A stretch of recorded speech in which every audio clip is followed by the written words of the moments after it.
Hi, welcome to tech కవి. నేను మీ కీర్తి సాగర్. ఒక ఏసీ కొనాలని డిసైడ్ అయిన తర్వాత ఏ ఏసీ కొనాలని చాలామంది కన్ఫ్యూజ్ అవుతుంటారు. నేను ఏసీల గురించి వీడియో చేయాలని డిసైడ్ అయిన తర్వాత వీటి గురించి రీసెర్చ్ చేయడం స్టార్ట్ చేశాను. ఈ ప్రాసెస్లో నేనైతే కొన్ని ఇంట్రెస్టింగ్ విషయాలు తెలుసుకున్నాను. అవేంటో నేను మీకు ఈ వీడియోలో సింపుల్గా డీటెయిల్డ్గా ఎక్స్ప్లెయిన్ చేస్తాను.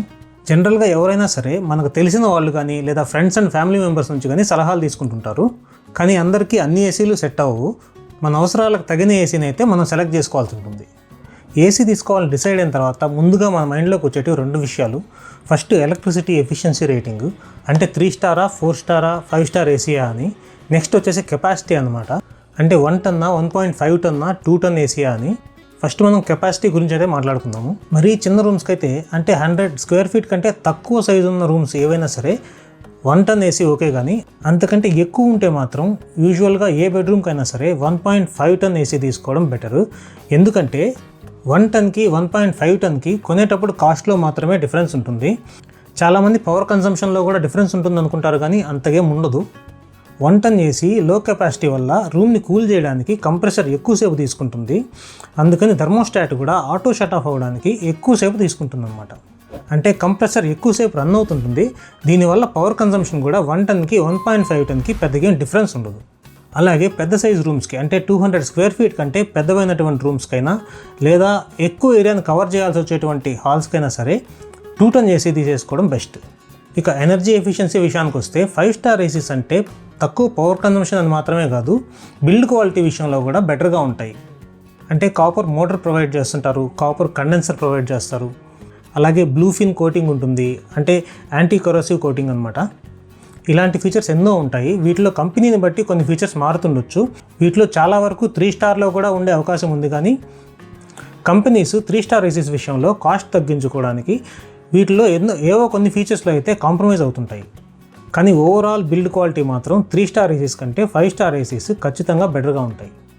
అలాగే కాస్ట్కి పవర్ కన్సంప్షన్కి కంపేర్ చేసి చూసుకుంటే మాత్రం మీరు తక్కువ టైం మాత్రమే ఏసీ ఆన్ చేసుకుంటారంటే మాత్రం 3 స్టార్ ఏసీయే బెస్ట్. అంటే రోజులో 2-3 అవర్స్ లేదా మ్యాక్సిమం 4 అవర్స్ వాడేటట్లయితే తక్కువ టైం వాడడం వల్ల మీరు ఎక్కువ పవర్ సేవ్ చేయలేరు, కాబట్టి 3 స్టార్ ఏసీయే తీసుకోవడం బెస్ట్. కానీ రెగ్యులర్గా ఎక్కువ టైం యూజ్ చేసే వాళ్ళు ఎవరైనా సరే, అంటే రోజు పగలంతా కానీ రాత్రంతా కానీ, లేకపోతే పగలు రాత్రి ఓవరాల్గా ఎక్కువసేపు యూజ్ చేసుకునే వాళ్ళైతే మాత్రం ఖచ్చితంగా 5 స్టార్ తీసుకోవడమే బెస్ట్. మీరు 5 స్టార్ ఏసీ తీసుకోవడానికి పెట్టే ఆ ఎక్స్ట్రా అమౌంట్ని చాలా తక్కువ టైంలోనే ఈజీగా రికవర్ చేసుకోవచ్చు. నేను కింద డిస్క్రిప్షన్లో కొన్ని ఏసీలు సజెషన్స్ ఇస్తాను, ఇప్పుడు మార్కెట్లో ఏవి బాగున్నాయని. ఒకసారి డిస్క్రిప్షన్ అయితే చెక్ చేయండి. నెక్స్ట్, ఇన్వర్టర్ ఏసీ తీసుకోవాలా నాన్ ఇన్వర్టర్ ఏసీ తీసుకోవాలా అనే విషయంలో కూడా చాలామంది కన్ఫ్యూజన్లో ఉంటారు. జనరల్గా ఏసీ రిపేర్ టెక్నీషియన్స్ ఎవరైనా సరే ఇన్వర్టర్ ఏసీ అయితే రిపేర్ చేయడం కష్టం అంటుంటారు. అలాగే పీసీబీలో ఏదైనా ప్రాబ్లం వస్తే రిపేర్ చేయడానికి కాస్ట్ ఎక్కువ అవుతుంది అంటుంటారు. కానీ ఇన్వర్టర్ ఏసీస్లో కొంతవరకు పవర్ కన్సంప్షన్ అయితే తక్కువగా ఉంటుంది నాన్ ఇన్వర్టర్ ఏసీస్తో కంపేర్ చేస్తే. అలాగని మరీ తక్కువ పవర్ కన్సంప్షన్ అయితే ఎక్స్పెక్ట్ చేయొద్దు, కొంతవరకు అయితే డిఫరెన్స్ ఖచ్చితంగా ఉంటుంది. కంప్రెసర్ సౌండ్ కూడా తక్కువ ఉంటుంది ఇన్వర్టర్ ఏసీస్లో. అలాగే రిపేర్స్ కూడా తక్కువ వచ్చే ఛాన్స్ ఉంది. ఇలాంటి కొన్ని అడ్వాంటేజెస్ అయితే ఇన్వర్టర్ ఏసీస్కి ఉన్నాయి. ఇకపోతే పర్ఫార్మెన్స్, వారంటీ లాంటి విషయాలు కూడా చెక్ చేసుకొని తీసుకోవడం బెస్ట్. ఇప్పుడు వస్తున్న చాలా ఏసీల్లో వైఫై ఫీచర్స్ కూడా ఉంటున్నాయి. అలాగే డైకిన్ లాంటి కొన్ని కంపెనీస్ 1.5 టన్ ఏసీస్లో 10 ఇయర్స్ వరకు కంప్రెసర్ వారంటీ ప్రొవైడ్ చేస్తున్నారు. మీరు తీసుకునే ఏ ఏసీలో అయినా సరే లేటెస్ట్ అడ్వాన్స్డ్ స్మార్ట్ ఫీచర్స్ పెరిగే కొద్దీ ప్రైస్ కూడా పెరిగే ఛాన్స్ ఉంటుంది. అటువంటి ఫీచర్స్ మనకు అవసరమా కాదా, మనం అసలు ఉపయోగించుకుంటామా లేదా అనేది చూసుకుని తీసుకోవడం బెస్ట్.